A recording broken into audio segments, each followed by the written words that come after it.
तो चैप्टर के स्टार्टिंग में हमें दिखाया जाता है हमारी क्यों को जो जेयोंग की बहन से बोल रही होती है कि जेयोंग को डर लगता है कि वो तुम्हारे जैसा ना बन जाए और तुम्हारे जैसे लोगों से वो बहुत ही घृणा करता है और वो कभी नहीं चाहता कि वो तुम्हारी तरह मॉन्स्टर बन जाए। इसलिए उसने आज तक तुम्हारी क्रूर यातनाएं सहन की और अभी तक वो सह ही रहा है और इस बात का प्रूफ ये है कि तुम अभी तक जिंदा हो। तो ये सब सुन के जेयोंग की बहन उसे गुस्से से देख रही होती है।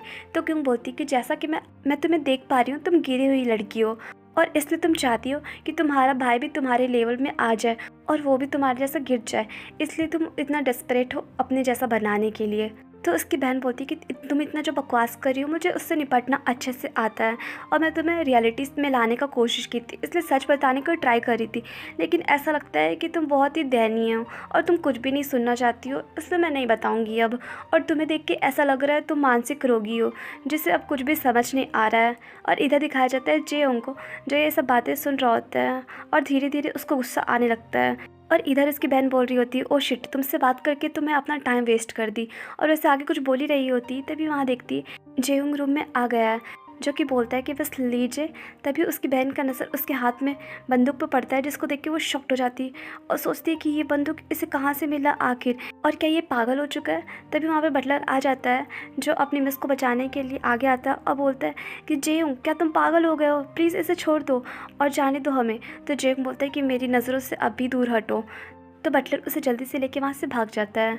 उसके बाद जेयोंग बोलता है कि क्यों, जैसा कि तुमने अभी सब कुछ सुन लिया है मेरी बहन के मुंह से, तो अब तुम मेरे बारे में और अच्छे से जान गई होगी, तो मुझे प्रोटेक्ट क्यों कर रही थी सब कुछ जानते हुए भी। क्या तुम पागल हो कि तुम्हें सच सही और गलत दिखाई नहीं दे रहा है? तुम सब कुछ जानते हुए भी मुझे प्रोटेक्ट कैसे कर सकती हो? तो क्यों बोलती कि मैंने वही कहा जो मैं अपनी आंखों से देखी हूँ, और तुम्हें लगता है कि मैं जो बोली हूँ कि तुम उससे अलग हो, क्या मैं झूठ बोल रही थी? अगर झूठ होता तो तुम अभी तक बंदूक चला दिए होते, पर तुम बंदूक नहीं चलाए हो, इसका मतलब मैंने जो कहा है तुम्हारे बारे में वो सब कुछ सच है।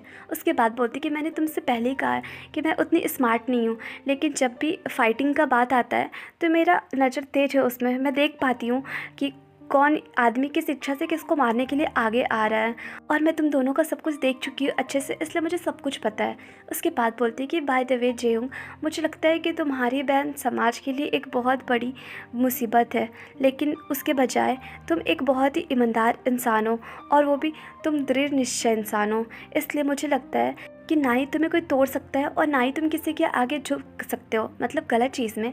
उसके बाद बोलती कि अगर तुम अपनी बहन के जैसा होते तो आज तुम यहाँ नहीं होते। उसके बाद जेयोंग बैठ जाता है और बोलता है कि दाक्योंग, प्लीज़ यहाँ से तुम चले जाओ, और तुम्हारा जो क्लोज़ फ्रेंड था ताई, वो इस टाइम हॉस्पिटल रूम में है जहाँ तुम रुकी थी, और वो भी मेरे बॉडीगार्ड के साथ है, तो तुम वहाँ चली जाओ। उसके बाद बोलता है कि तुमने जो मेरे लिए इतना काइंड व्यवहार दिखाया है वो वेस्ट नहीं होने दूंगा और मैं नहीं मरूंगा, इसलिए तुम मेरे बारे में अब ज़्यादा परेशान मत हो और तुम उससे मिलने चले जाओ। और इससे पहले कि मैं अपना माइंड चेंज कर लूँ, प्लीज़ तुम वहाँ जल्दी से जल्दी चली जाओ प्लीज़। तो क्यों चुपचाप से वहाँ से चली जाती है। तो जेयोंग देख के सोचता है कि ये मैं क्या कर रहा हूँ, मुझे पता है कि इस दुनिया में सिर्फ एक ही इंसान है जो मेरे पे इतना बिलीव करती है, तो आखिर मैं उसे जाने क्यों दे रहा हूँ। उसके बाद सोचता है कि मैं सच में बहुत ही बुरा हूँ, मैं अपने लिए कुछ नहीं कर सका, किसी के लिए कुछ नहीं कर सका। और ऐसे वो सोच ही रहा होता है, तभी वहाँ पर क्यों आ जाती है और उसके सामने केक लाकर बोलती है कि जेयोंग, यहाँ से जाने से पहले मैं ये तुम्हें देना चाहती थी, हैप्पी बर्थडे। और मुझे पता है कि ये थोड़ा लेट हो गया है, पर जेयोंग प्लीज़ इसे एक्सेप्ट कर लो, और मैंने इसे बहुत मेहनत से बनाया है और मुझे बहुत बुरा फील हो रहा है कि मैं तुम्हें इतना लेट से दे रही हूँ, जबकि मैं तुम्हें ये मॉर्निंग में देना चाहती थी। उसके बाद बोलती है कि जेयोंग, मुझे पता है कि ये केक उतना सुंदर नहीं दिखाई दे रहा है, पर मैंने अपना बेस्ट देने का पूरा कोशिश किया है और मैं अपनी ज़िंदगी में पहली बार ऐसा कुछ बनाई हूँ, इसलिए प्लीज़ जेयोंग तुम एक्सेप्ट कर लो। तो जेयोंग कैंडल का चिंगारी देखता है और सोचता है कि एक छोटी सी चिंगारी इतना गर्माहट कैसे दे सकती है और मुझे इतना आराम कैसे फील करा सकती है। उसके बाद वो क्यों को देखकर सोचता है कि क्यों, क्या तुम मेरे लिए अभी भी परवाह करती हो, और क्या ये सब कुछ तुम मेरे लिए कर रही हो। और ऐसे सोच सोच के वो बहुत रोने लगता है, जिसको देख के क्यों जल्दी से उसे हग कर लेती है। उसके बाद जेयोंग सोचता है कि क्यों, मैंने तो तुम्हारे साथ जो किया है उसके लिए तुम मेरे पे गुस्सा होती, मुझे खुद से दूर कर देती, मुझे बुरा भला कहती, तो मुझे इतना हर्ट नहीं होता, लेकिन तुम मेरे साथ जितना अच्छा व्यवहार कर रही हो मुझे बहुत ही हर्ट हो रहा है और मुझे ऐसा लग रहा है जैसे मेरे पापों का यही सज़ा तुम दी हो। और मैंने तुम्हें जिस तरह से अपने घर में इनडायरेक्टली रोक कर रखा, मुझे लगता है कि मुझे इसी का तुम सज़ा दे रही हो। उसके बाद बोलता है कि दाग्युंग, आखिर तुम मुझे इस तरह का सज़ा क्यों दे रही हो। उसके बाद वो और रोए जा रहा होता है और बोलता है कि सॉरी दाग्युंग, प्लीज़ मुझे माफ़ कर दो। तो क्यों बोलती है कि जेयोंग प्लीज़ तुम चुप हो जाओ, तुम रो मत और प्लीज़ तुम खड़े हो जाओ। उसके बाद सीन शिफ्ट होता है और हमें दिखाया जाता है दोनों को जो कि सनराइज़ देख रहे होते हैं। और जेयोंग सोच रहा होता है कि दाग्युंग, मुझे पता है कि तुमने कहा है कि तुम प्यार के बारे में कुछ नहीं जानती, लेकिन ये सच नहीं है, बल्कि हमारे बीच में जो है वो प्यार है। हालांकि मुझे पता है कि जिस तरह का रोमांटिक प्यार मैं तुमसे उम्मीद कर रहा था ये ऐसा नहीं है, लेकिन ये इससे कहीं ज़्यादा बढ़कर है। उसके बाद सोचता है कि अगर यहाँ पे उन जियोंग, मिनचे या कोई और दोस्त होता जो अपना जीने का इच्छा खो दिया होता, तो तुम उसके साथ खड़ी होती, भले ही इस बीच तुम अपने आप को क्यों ना खो दो और उसके लिए समर्पित कर देती तुम अपने आप को, जैसे तुमने मेरे लिए किया। और ये प्यार नहीं है तो क्या है। उसके बाद सोचता है कि भले ही मैं तुमसे जो चाहता था वो तुम महसूस नहीं करती हो, मेरे लिए रोमांटिक फीलिंग्स, जो कि मुझे बहुत दुख भी पहुंचाता है, लेकिन अब मैं इसका उम्मीद नहीं करूँगा और ना ही इसके बारे में कुछ सोचूंगा। और जो है वो सब कुछ ठीक है, क्योंकि मुझे तुमसे जो मिला है वो प्यार से कहीं ज़्यादा प्रीसियस है। उसके बाद वो अपना सिगरेट हमेशा के लिए डस्टबिन में फेंक देता है। उसके बाद वो क्योंग के नोज़ पे केक लगा देता है, जिससे क्योंग शॉक्ड हो जाती है और जेयोंग उसे इतना फ़नी देख के बहुत हंस रहा होता है। उसके बाद सोचता है कि तुम्हें पता है दाग्युंग, तुम्हें लगता है कि तुम मेरे प्यार से ज़्यादा हो, लेकिन अब मुझे ऐसा फील होता है कि तुम मेरे ही एक हिस्सा बन गई हो। और भले ही तुम मुझे छोड़कर कहीं चली जाओ या मेरे से दूर हो जाओ, लेकिन तुम कभी भी अब मेरे से गायब नहीं हो सकती, क्योंकि तुम अब हमेशा मेरे ही अंदर रहोगी। और जब भी मैं लड़खड़ाऊँगा तो मैं याद कर लूँगा, तो मैं फ़ील कर लूँगा, तो मैं फिर से स्टेबल हो जाऊँगा हमेशा के लिए। तो दाग्युंग, सब चीज़ के लिए मैं तुम्हें थैंक यू बोलना चाहता हूँ। उसके बाद सीन शिफ्ट होता है और हमें दिखाया जाता है कि ना जाने कितना दिन बीत चुका है और सबको अब अच्छे से ठीक हो चुके हैं, मेंटली, फिजिकली, हर तरह से। उसके बाद हमें ताई को दिखाया जाता है, जो कि जेयोंग को देखकर बोल रहा होता है कि जेयोंग, तुम्हारे स्कूल में टाइम कैसा गुजर रहा है। तो जेयोंग बोलता है कि हाँ, अच्छा चल रहा है।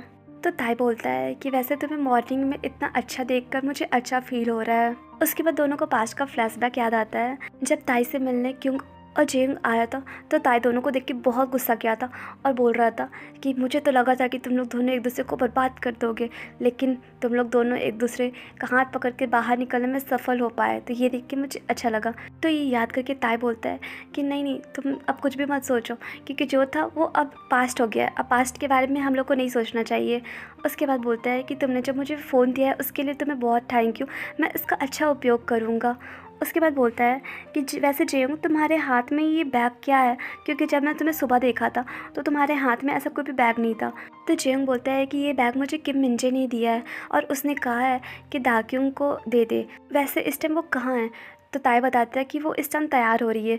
तो जेयोंग वो बैग ताई को दे देता है और बोलता है कि इसे अच्छे से क्यों को दे देना। उसके बाद ताई पूछ रहा होता है कि तुमने कहा था कि तुम अपने फादर से मिलने जाओगे, इसलिए मुझे जल्दी से रेडी होना है। तो ताई बोलता है कि क्या मैं भी तुम्हारे साथ जा सकता हूँ, क्योंकि मुझे तुमसे कुछ इंपॉर्टेंट पूछना है। उसके बाद सीन शिफ्ट होता है और हमें दिखाया जाता है जेयोंग को, जो कि ताई को अपने रूम में ले आया होता है। और ताई पूछ रहा होता है कि जेयोंग, क्या तुम्हें उनके बारे में कुछ भी पता है, क्योंकि जब भी मैं क्यों को देखता हूँ वो मुझे बहुत परेशान दिखती है। भले वो कुछ बताएगी नहीं, पर मैं सब समझ रहा हूँ और मुझे पता है कि वो उनसे रिलेटेड ही है, क्योंकि जब भी उनका टॉपिक आता है वो अचानक से चुप हो जाती है या चुप करा देती है और वो कुछ भी नहीं बोलती। तो जेयोंग बोलता है कि दूसरे रूम में चलो, मैं तुम्हें कुछ बताता हूँ। उसके बाद सीन शिफ्ट होता है और जेयोंग ताई को दूसरे रूम में लेकर आया होता है और बोलता कि जब मुझे पता चला कि हॉस्पिटल में क्यों को होश आ गया है, जिसको सुन के मैं थोड़ा रिलैक्स फील किया। उसके बाद मैं उनको ढूंढने के लिए निकल गया। उसके बाद बताता कि जो उसका गार्डियन था, जो उसे वहाँ से लेकर गया था, मैंने उसका रूट ढूंढ लिया है और मुझे यकीन हो गया है कि वो जो उसका गार्डियन था उससे वो कनेक्ट है। जिसको सुन के ताई शॉक्ड हो जाता है और बोलता है कि क्या ये स्कूल से रिलेटेड है। तो जेयोंग बोलता है कि हाँ। उसके बाद बोलता कि शायद आपको कुछ नहीं मिला होगा जब आप स्कूल वाला चेक कर रहे होगे, क्योंकि वहाँ का सिक्योरिटी बहुत हाई है और मैंने उनके बारे में पता लगाने के लिए सबसे पहले स्कूल के प्रबंधन से संपर्क किया, लेकिन उनसे मुझे कुछ भी नहीं मिला, क्योंकि तुम्हें तो पता ही है कि स्कूल वाले कुछ बोलेंगे नहीं और हमेशा की तरह अपना मुंह बंद करके रखेंगे। और मुझे पता है कि ये मेरी बहन के कारण हो रहा है, क्योंकि उसी ने उन लोगों को भड़काया होगा या पैसा दे के साइड कर लिया होगा, ताकि वो मुझे किसी तरह का इन्फॉर्मेशन ना दे सके। तो ताई बोलता है कि मुझे लगता है कि आपकी बहन नहीं चाहती कि हम लोग आगे खोजबीन करें और वो केस को बंद करना चाहती है।